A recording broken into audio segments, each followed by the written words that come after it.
Salmo de número 13. Abra comigo a palavra de Deus, que é lâmpada para os nossos pés, é luz para o nosso caminho.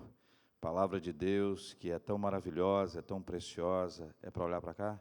Palavra de Deus que é tão preciosa, é tão maravilhosa para a nossa vida. Palavra do Senhor que nos mantém de pé na igreja. Palavra do Senhor, palavra do Senhor, palavra do Senhor. Vencendo as dores debaixo de orações. Vencendo as dores debaixo de orações. Vencendo as dores debaixo de orações. Salmo 13. São 6 versículos apenas. Salmo de número 13. Quero convidar você a fazer essa leitura junto comigo, por favor. Diz assim o salmista: até quando, Senhor, esquecer-te-ás de mim para sempre? Até quando ocultarás de mim o rosto? Até quando estarei eu relutando dentro de minha alma, com tristeza no coração cada dia? Até quando se erguerá contra mim o meu inimigo? Atenta para mim. Responde-me, Senhor Deus meu. Ilumina-me os olhos para que eu não durma o sono da morte, para que não diga o meu inimigo, prevaleci contra ele, e não se regozijem os meus adversários, vindo eu a vacilar. No tocante a mim, confio na tua graça. Regozije-se o meu coração na tua salvação. Cantarei ao Senhor, porquanto me tem feito muito bem. Vencendo as dores debaixo de orações. A oração é uma conversa franca e verdadeira com aquele que sabe todas as coisas, de quem nós nada podemos esconder. Por isso que, questão lógica, a oração tem que ser franca e verdadeira, porque ele sabe todas as coisas. A oração não exige formalidades. A oração não exige palavras bonitas ou frases bem elaboradas. A oração exige verdade. A oração pode ser um derramar temperado com lágrimas e cheias de dores. A oração pode ser festiva, alegre, cheia de sorrisos. A oração pode ser no monte, a oração pode ser no vale, a oração pode ser na caverna. Só o que não pode é não haver oração. A oração não exige formalidade, linguagem, lugar, estilo, postura. A oração exige verdade. O que nós precisamos ter é a oração. Desenvolver a oração na nossa vida. Eu quero te apresentar algumas razões para isso. E a primeira e mais importante é que o Filho de Deus, Jesus Cristo, se dedicou muito à oração. Eu já te falei uma coisa, mas eu quero repetir, que isso é sempre bom repetir. Tudo que Jesus fez, tudo que Jesus ensinou foi fazendo. Tudo que Jesus ensinou foi fazendo. Ele quis falar sobre amor, então ele amou. Ele quis falar sobre humildade, lavou os pés dos discípulos. Ele quis falar sobre servir, ele mesmo serviu. Ele quis falar sobre perdoar, ele falou: Pai, perdoa-lhes, porque eles não sabem o que fazem. Tudo que Jesus quis ensinar, ele ensinou fazendo. Evangelho de Mateus, capítulo 14, versículo 23. Eu vou ler os textos aqui, acompanha comigo. Mateus 14, 23. Você que está anotando, anota aí. E despedidas as multidões, subiu ao monte a fim de orar sozinho. Em caindo a tarde, diz a Bíblia, lá estava ele só. Separou-se dos discípulos para estar sozinho na presença de Deus. Do Evangelho de Marcos, capítulo 1, versículo 35, diz assim: tendo-se levantado alta madrugada, saiu, foi para um lugar deserto, e ali orava. No mesmo livro de Marcos, capítulo 6, versículos 45 e 46, logo a seguir, compeliu Jesus seus discípulos a embarcar e passar adiante dele para o outro lado, a Betsaida, enquanto ele despedia as multidões. E tendo-os despedido, subiu ao monte para orar. Lucas 11, versículos 1 e 2. De uma certa feita, estava Jesus orando em certo lugar. Quando terminou de orar, um dos seus discípulos lhe pediu: Senhor, ensina-nos a orar, como também João ensinou os seus discípulos. Então ele os ensinou: quando orardes, dizei: Pai, santificado seja o teu nome, venha o teu reino. E ele prosseguiu.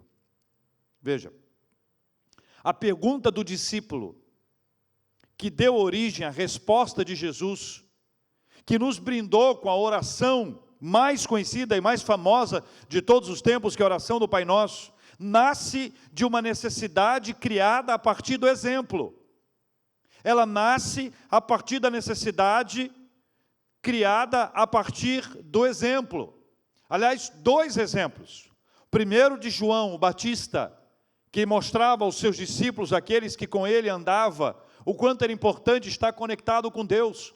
João Batista era um homem de oração, não era apenas uma pessoa de ação, de palavra firme, de palavra forte, de autoridade, de autenticidade, capaz de enfrentar o rei, o grande Herodes, e enfrentá-lo e dizer que ele estava errado, enquanto estava com a mulher do seu irmão. João Batista não teve medo de enfrentar a opinião pública. Pelo contrário, ele era a voz que clamava no deserto. Ele era contra a cultura religiosa. Mas não pense que a vida dele era só isso. Ele tinha uma vida de oração. E o segundo exemplo, maravilhoso, é de Jesus. Veja, quando o discípulo diz para ele assim: Senhor, ensina-nos a orar, como os discípulos de João oram, ensina a gente a orar. Ele só teve a oportunidade de perguntar a Jesus sobre esse assunto, porque ele estava orando. E aí você para pensar numa realidade de uma frase curiosa e interessante, quando você percebe que as palavras convencem, mas o exemplo arrasta. Jesus trouxe a palavra e o exemplo. Das duas maneiras, ele nos traz a percepção do quanto a oração é importante. Quem não ora, porque não aprendeu a orar, está na hora de aprender a orar. Agora, se já aprendeu e não ora, está na hora de recomeçar. Quero deixar com você uma frase. Grandes coisas acontecem quando as pessoas oram. Grandes coisas acontecem quando as pessoas oram. Grandes coisas acontecem quando as pessoas oram. Mas tem uma segunda parte. E algumas podem estar retidas por falta de oração. Grandes coisas acontecem quando as pessoas oram. E algumas podem estar retidas por falta de oração. E quero dar exemplo disso para você entender como a oração, aquele momento, aquele clamor que chegou à presença de Deus, foi o fato que culminou na ação. Êxodo 3, versículos 9 e 10. Pois o clamor dos filhos de Israel chegou até mim. E também vejo a opressão com que os egípcios os estão oprimindo. Aí Deus diz para Moisés: vem agora e eu te enviarei a Faraó, para que tires o meu povo, os filhos de Israel, do Egito. Onde é que essa história começa? Pois o clamor dos filhos de Israel chegou até mim. Até a mim. Lucas 18, versículos 40 a 43, Jesus está indo para Jericó, e ele é parado na caminhada. Então parou Jesus e mandou que lhe o trouxessem. Este é o cego de Jericó, que gritava: Jesus, filho de Davi, tem compaixão de mim. Aí o pessoal: cala a boca, fica quieto, sossega. Ele insistiu: Jesus, filho de Davi, tem misericórdia de mim. Aí Jesus mandou que ele fosse lá. Jesus fez a ele uma pergunta. Veja, se alguém conversa com Jesus, faz uma oração. Jesus faz uma pergunta: que queres que eu te faça? Eu não posso nem conjecturar isso aqui. Não posso nem conjecturar que se ele não falasse nada não ia acontecer, porque todo o contexto foi preparado para que aquele momento fosse feito, para que aquela palavra fosse dita, para que ele pudesse responder para Jesus Cristo: Senhor, que eu torne a ver. A oração dele foi essa, a oração foi: que eu torne a ver. Grandes coisas acontecem quando a gente ora. Outras estão retidas, podem estar retidas, podem. Não posso afirmar que elas estão, mas elas podem, por falta de oração. Lucas 11, versículos 9 a 13, Jesus diz: por isso vos digo, pedi e dar-se-vos-á, buscai e achareis, batei e abrir-se-vos-á, pois todo o que pede, o que acontece com quem pede? Todo o que pede, recebe, o que busca, encontra, e a quem bate, abrir-se-lhe-á. Qual dentre vós é o pai, que se o filho lhe pedir pão, lhe dará uma pedra? Ou se pedir um peixe, lhe dará em lugar de peixe uma cobra? Ou se lhe pedir um ovo, lhe dará um escorpião? Ora, se vós sois maus, sabeis dar boas dádivas aos vossos filhos, quanto mais o Pai Celestial dará o Espírito Santo àqueles que lhe pedirem. Veja que todos esses textos, eles nos levam a entender a importância da oração e de apresentarmos ao Senhor a nossa fala, de apresentarmos diante de Deus a nossa súplica, de apresentarmos diante de Deus o nosso clamor, na expectativa. Grandes coisas acontecem quando a gente ora. Antes de prosseguir, eu preciso fazer um esclarecimento importantíssimo. E aqui eu conto com a ajuda da literatura de Francis Schaeffer. Uma frase de Francis Schaeffer: conversar com Deus só faz sentido se Deus estiver lá. É Francis Schaeffer. Tem que pensar. Conversar com Deus só faz sentido se Deus estiver lá. A afirmação, que parece até engraçada, é uma contestação ao ensino de que a oração é válida, independentemente de Deus existir ou não, porque ela pode nos dar aquilo que é chamado de impulso psicológico. A tese de Francis Schaeffer é: algumas pessoas que não acreditam em Deus podem participar de um ritual de oração e podem se sentir bem por causa do impulso psicológico. Mas não experimentarão os benefícios que estão separados para aqueles que estão orando, que clamam, que estão ali na presença de Deus em oração. A oração faz todo o sentido porque Deus existe.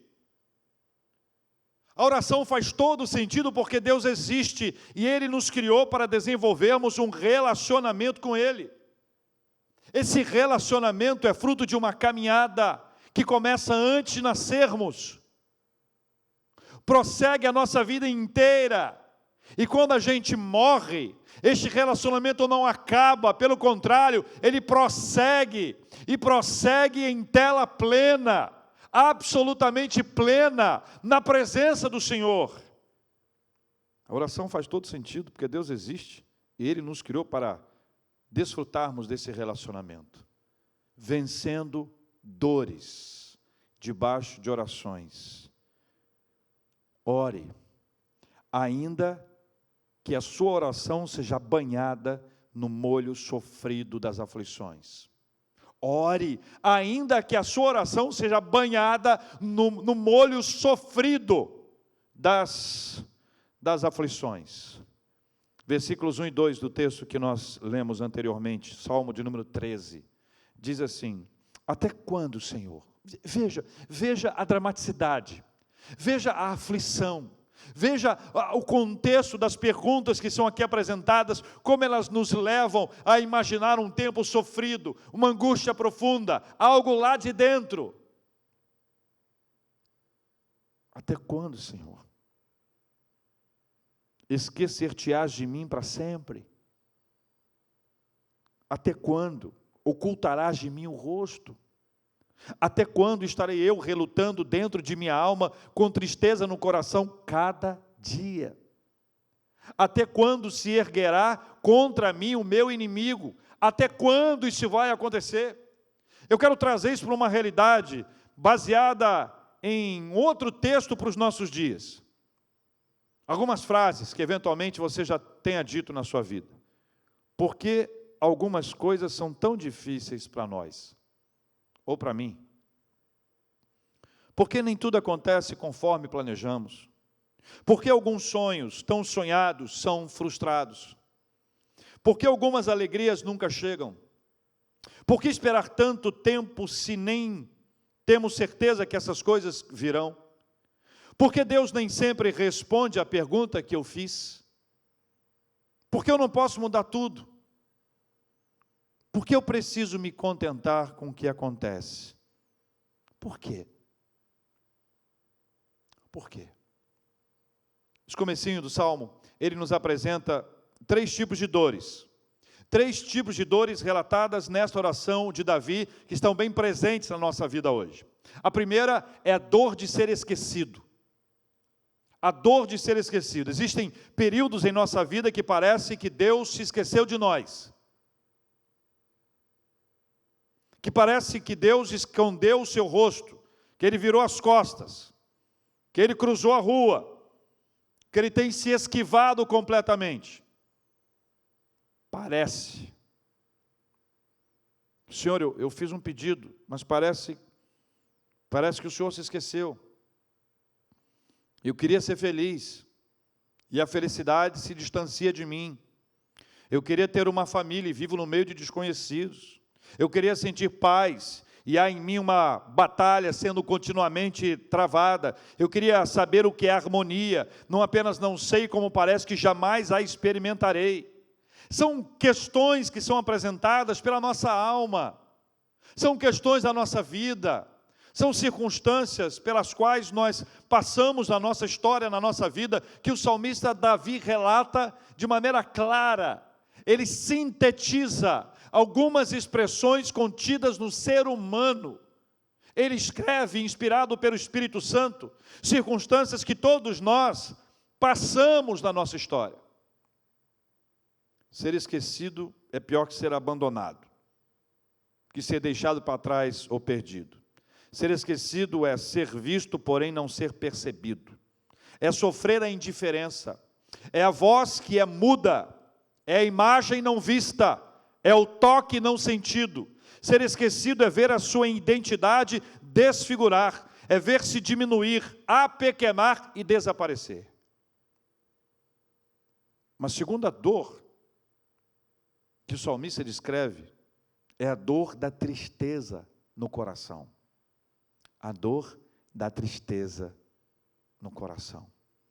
Há remédios para as dores do corpo, mas não há remédios para comprarmos para as dores do coração.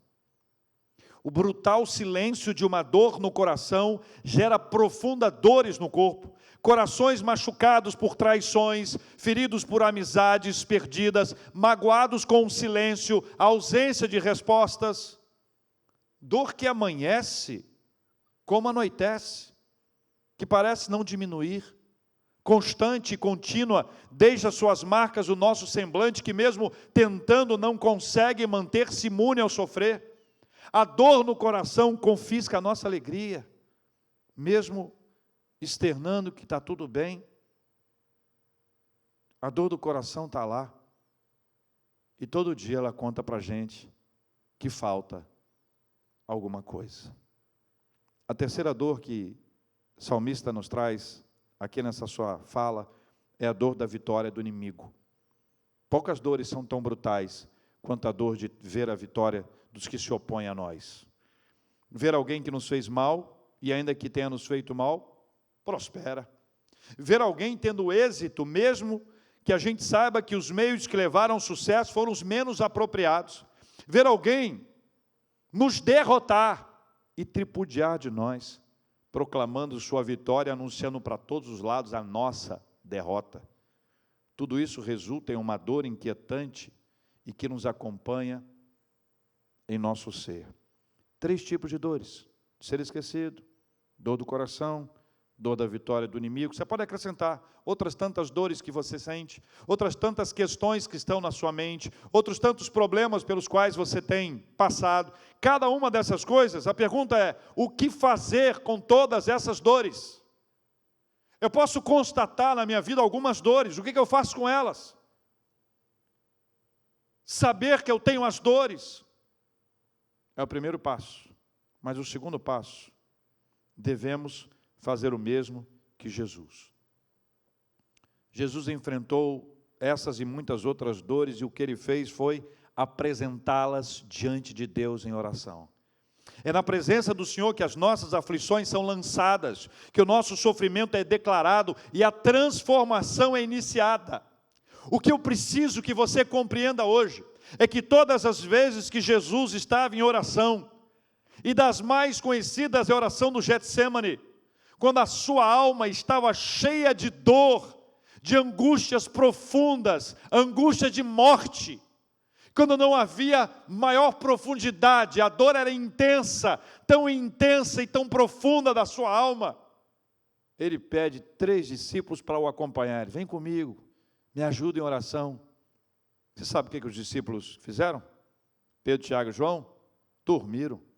Ele voltou, despertou. Gente, me ajuda aqui, vamos ficar em oração. Ele vai para orar, quando ele volta, dormindo de novo. 3 vezes. Mas eu aprendo com Jesus que se a minha dor está nessa mão, eu levo a minha dor para o altar do Senhor, eu lanço diante do Senhor, porque foi isso que Jesus Cristo fez. Jesus Cristo, no momento de maior intensidade da sua angústia e da sua dor, ele correu para a presença de Deus, e são inúmeros os exemplos bíblicos de pessoas que estavam angustiadas e inquietas, e se lançaram na presença do Senhor, e que buscaram na presença de Deus o alívio para as suas dores. Deixa eu te contar um segredo. Depois que você faz isso, prepare-se para as transformações. Sabe onde elas acontecem primeiro? Dentro da gente. Primeiro, a gente crê. Depois, a gente vê. Vencendo as dores debaixo de orações. Versículos 3 e 4, leia comigo, por gentileza. Atenta para mim. A oração dele. Atenta para mim, responde-me, Senhor Deus meu, ilumina-me os olhos para que eu não durma ao sono da morte, para que não diga o meu inimigo, prevaleci contra ele, e não se regozijem os meus adversários, vindo eu a vacilar. Em nossa angústia, nós clamamos a Deus. Clamamos a Deus. Deixamos nossa soberba de lado, mergulhamos na presença do Senhor, deixamos cair a máscara da independência, confessamos nossa dependência do Pai, abrimos nosso coração e lançamos diante do Pai as nossas dores. Nós clamamos a Deus no dia da nossa angústia. Gênesis capítulo 35, versículo 3, o patriarca Jacó declara: levantemo-nos e subamos a Betel. Farei ali um altar ao Deus que me respondeu no dia da minha angústia e me acompanhou no caminho por onde eu andei. O Deus que me respondeu no dia da minha angústia. Escuta só, todos nós temos dias de angústia, mas pode ser que tenha um dia que seja mais pesado que outros dias. Já tive boas experiências assim, boas experiências, de estar na presença do Senhor com meu coração angustiado, por questões diversas, e apresentar diante de Deus, e quando termina, é outra história. Eu até vivi uma história curiosa, super leve. Eu estava fazendo teologia em Campinas ainda, e naquele dia, por algum motivo que eu não lembro qual era, veja que eu não lembro o motivo da angústia mais, veja bem como Deus é bom. Eu estava muito angustiado, fui ao quarto de um colega, era um internato, bati na porta dele, esperando que ele me desse uma palavra boa. Sabe aquela hora que você fala assim, eu estou querendo alguém para me dar uma palavra para me levantar? Fui lá conversar com ele. Falei, cara, eu estou aqui, eu não estou bem. Aí ele me deu um marcador de livro. Sabe o marcador de livro? Ele me deu o marcador de livro, eu falei, você está de brincadeira esse camarada, acho que ele não entendeu. Aí eu repeti, não, vim aqui conversar com você, porque assim, eu não estou bem. Aí ele falou assim, só falou isso para mim, Aí entrou uma pessoa no quarto, eu fui embora. E fui embora, e no caminho entre o meu e o quarto dele, e o meu quarto tinha uma distância, nesse trecho que ali estava, eu peguei o marcador de Bíblia, o marcador de livro, e era um marcador de livro com vários assuntos e textos bíblicos, assunto e texto bíblico, fala para mim, qual era o primeiro assunto que estava lá? Angústia.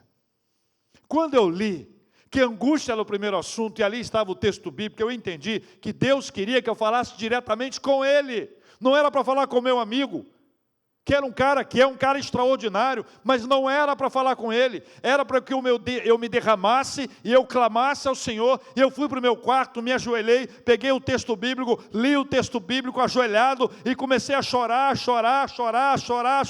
o clamor foi chegando à presença de Deus, e o meu coração foi sendo inundado por essa paz que Paulo diz que é uma paz de Deus, que excede todo entendimento.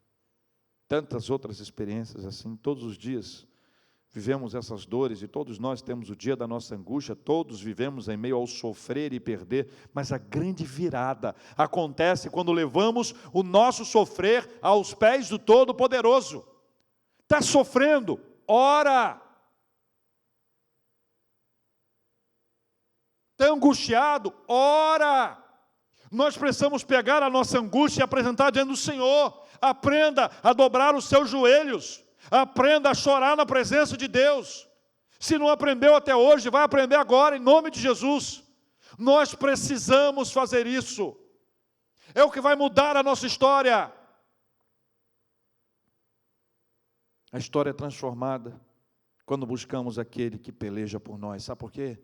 Porque quando eu oro e eu me derramo, quando você ora e se derrama na presença do Senhor, quando você apresenta diante dele a sua angústia, a sua aflição, quando você joga tudo isso diante de Deus em oração, você perceberá, eu não posso te contar como é que é, porque é uma coisa altamente extraordinária e super espiritual, uma ação que Deus faz na nossa vida, Ele entra e nos traz uma paz, vai tirando aquela angústia, o problema continua do lado de fora, mas do lado de dentro nós fomos tratados e pacificados pelo Senhor, nós levantamos transformados, alguma coisa maravilhosa e sobrenatural acontece na nossa vida, não é mágica, não é pensamento positivo, é Espírito Santo de Deus,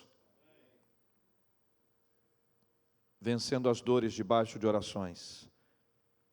Quem está habituado a orar sabe que a confiança em Deus é que nos faz clamar. A confiança em Deus é que nos faz clamar, e o nosso clamor é seguido de gratidão e louvor antes de nossas orações serem respondidas. Versículos 5 e 6, olha o embalo que ele está, tá?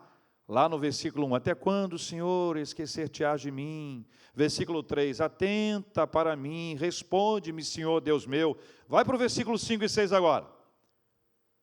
Certo? Clamou o Senhor, colocou tudo diante de Deus.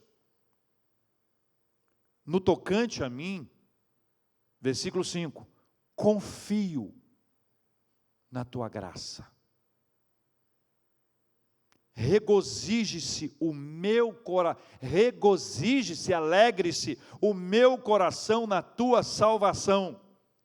Versículo 6, cantarei ao Senhor. Porquanto o quê? Porquanto me tem feito muito bem. Sabe o que é isso? É uma ação sobrenatural. É um poder do Senhor. É o Espírito Santo. É uma ação que não há como descrever. Eu não posso dizer a você o que vai acontecer, eu só posso dizer a você que vai acontecer, porque essa é uma promessa da palavra do Senhor Deus. Nós vamos clamar ao Senhor e vamos nos debruçar diante dEle, e ao nos dobrar diante dEle, nós vamos passar por essas etapas importantes. Confiar a Deus as nossas dores é confiar na sua graça. Confiar as nossas dores ao Senhor é confiar na graça do Senhor. Trata-se de descansar nos braços acolhedores do Pai. O mesmo salmista. A história é a mesma, ela prossegue. Trata-se de entregar a Ele tudo que nos aflige e aprender a viver confiando. Confiando continuamente. Trata-se de saber que esta luta, que era até esse momento somente minha, agora também é uma luta do Senhor Deus. Dá para você entender? Antes de eu orar, a luta é minha. Estou numa luta, estou numa luta, estou numa luta, situação brava, estou passando pela prova, situação difícil, até aí, antes de orar. Depois que orou, o Senhor peleja por nós. Nós não estamos mais sozinhos nessa batalha, pelo contrário, fomos erguidos pelo Senhor. O Senhor nos levantou e nós confiamos na sua graça. Nós confiamos na graça maravilhosa do Senhor. E veja que confiar e cantar andam juntos. Estão vinculados aqui no texto.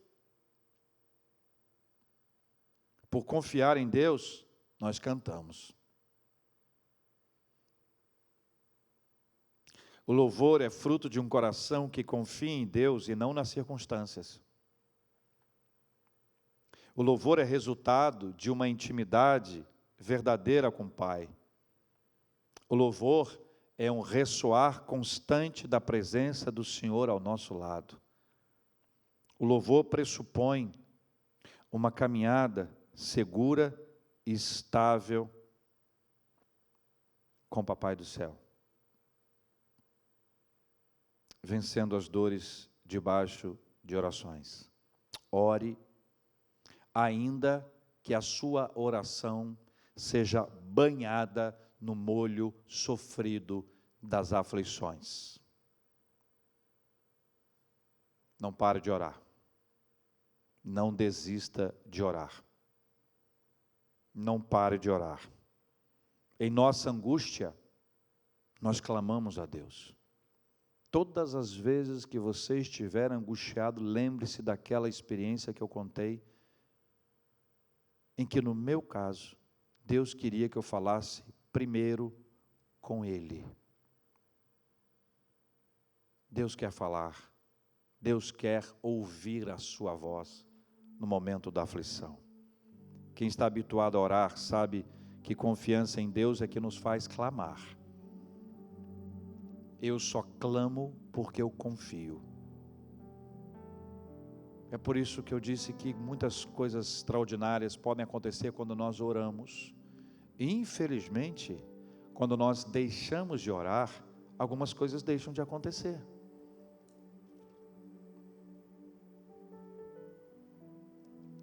Quanto tempo nós perdemos reclamando ao invés de clamar?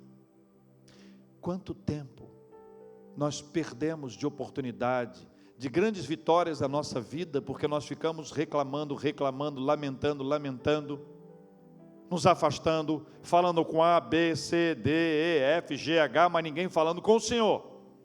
Quanto tempo nós andamos de um lado para o outro, ao invés de estarmos ajoelhados na presença do Senhor, e pedindo a Ele misericórdia, e clamando a Ele. Todas as pessoas que confiam no Senhor são aquelas que se dobrarão diante dEle. E ao se dobrarem diante dEle, vão experimentar a virada. A história começa a mudar quando você começa a orar. Já aprendeu a orar? Ore.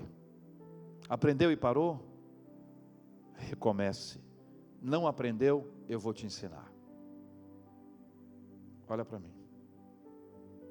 Não precisa de linguagem rebuscada. Não precisa de frases de impacto. Deus não está preocupado com a nossa dicção. O que Deus quer é a verdade.